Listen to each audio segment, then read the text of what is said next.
3 bespilotne letelice i pogodili jedan borbeni avion tipa A-10 iznad Đakovice, koji je verovatno pao negde u Albaniji.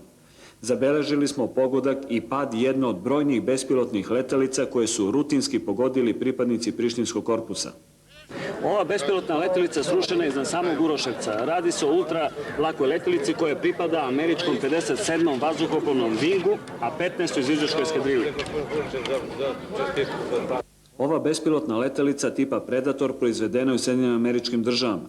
To je značajan i skup sistem čija je cena $2 miliona, što ukazuje da agresor plaća visoku cenu za bombardovanje naše zemlje. Letelica može da poleće i sleće samostalno kao avion. Spada u najveće bespilotne letelice sa rasponom krila od preko 14 metara. Pogon je klipni motor koji je ostao gotovo neoštećen.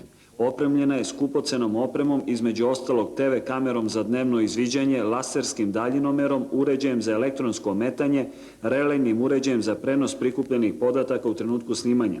Pronašli smo i videorekorder u kome je bila kaseta sa snimljenim materijalom. Obaranje ove letelice je veliki gubitak za agresora. Na Mokroj Gori je oborena takođe američka bespilotna letelica proizvedena juna 1985. godine u kompaniji Boeing. Prilikom pada raspala se na nekoliko delova. Turbomlazni motor ostao je neoštećen.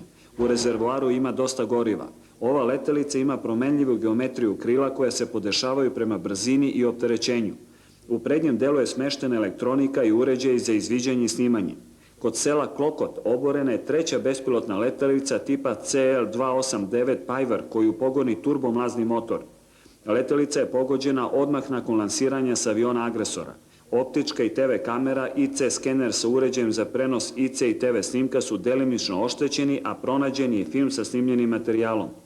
Gotovo svakodnevnim obaranjem bespilotnih letelica nad Kosmetom, pripadnici Prištinskog korpusa sprečavaju dejstva avijacije agresora koji zbog naše protivvazdušne odbrane beže na veće visine i šalju bespilotne letelice u izviđanje.